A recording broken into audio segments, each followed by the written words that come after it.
Welcome back. The St. Lucia Employers Federation says that at the forefront of its agenda this year is to continue pushing for amendments to the Labor Code, as well as to see to it that its partnership with Recover St. Lucia bears fruit.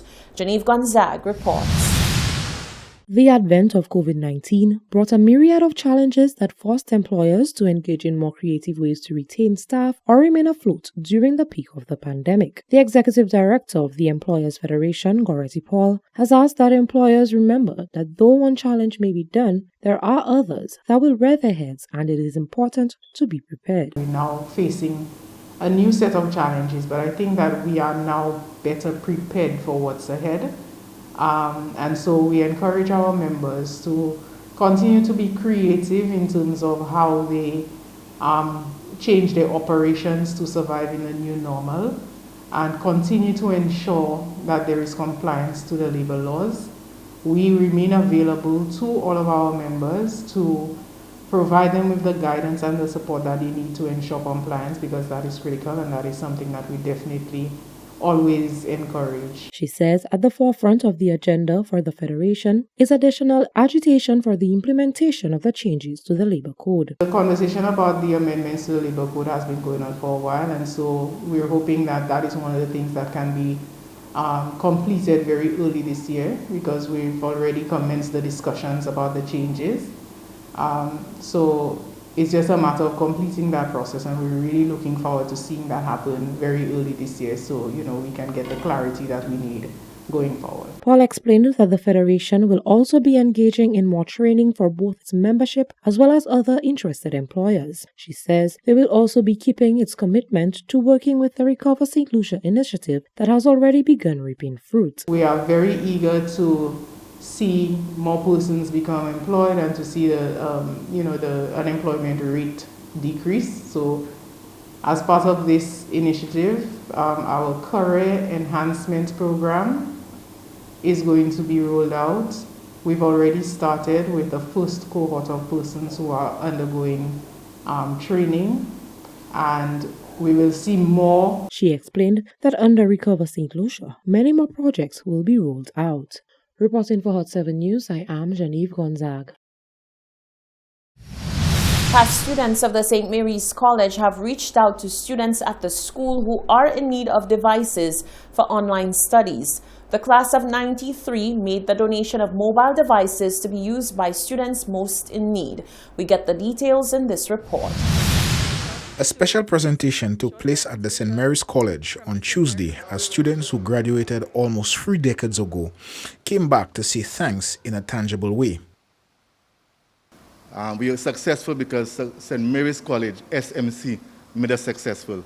And we are only able to do this today because St. Mary's College gave us the much needed foundation to have the professions and maintain the professions that we have today. So kudos to St. Mary's College, the past teachers. The class of 93, acknowledging the value of the education and grounding that they received at St. Mary's College, showed their gratitude by helping current students who are struggling with online studies. Principal of the St. Mary's College, Don Howell, sees this as a perfect manifestation of the values taught to students. And it is something that we tell you, gentlemen, on a daily basis. We must always show gratitude. And today, fellow Sumerian brothers, they are showing gratitude to the school that helped to build their character, to build them.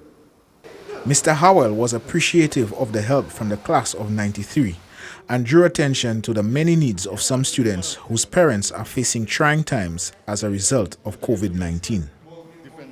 Because while class of 93 will assist us with this small gesture, we still have students who are in need, and not just in need of devices, but they're also in need of help to come to school on a daily basis. They need food. They need assistance with transportation, their school material. They need help. The students were grateful to the class of 93 for their kind consideration of disadvantaged students. On behalf of the student body of the St. Mary's College, from Form 1 to Form 5, we'd like to say a heartfelt thank you to the class of 93 for your donations of the tablet to help us continue our good work through online learning. So we only ask that the students who receive those devices put them to good use.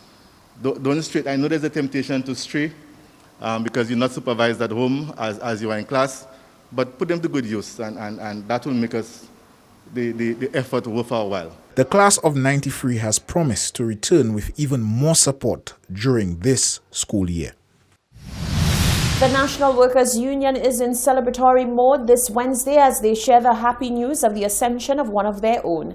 The NWU's 32-year-old General Secretary Joanne Haywood has been elected as the Vice President of Union Network International Global Union Youth Executive. Of course, Hot 7 TV caught up with Haywood, who gave information about his new position and how he feels about the promotion. The NWU is affiliated to UNI, Global Union. It's a global federation of unions in not only the financial sector, but as well as the telecom sectors, commercial sectors, postal services sectors, and so forth. And there is a youth arm to that organization based in the Americas. So the congresses are held every 4 years.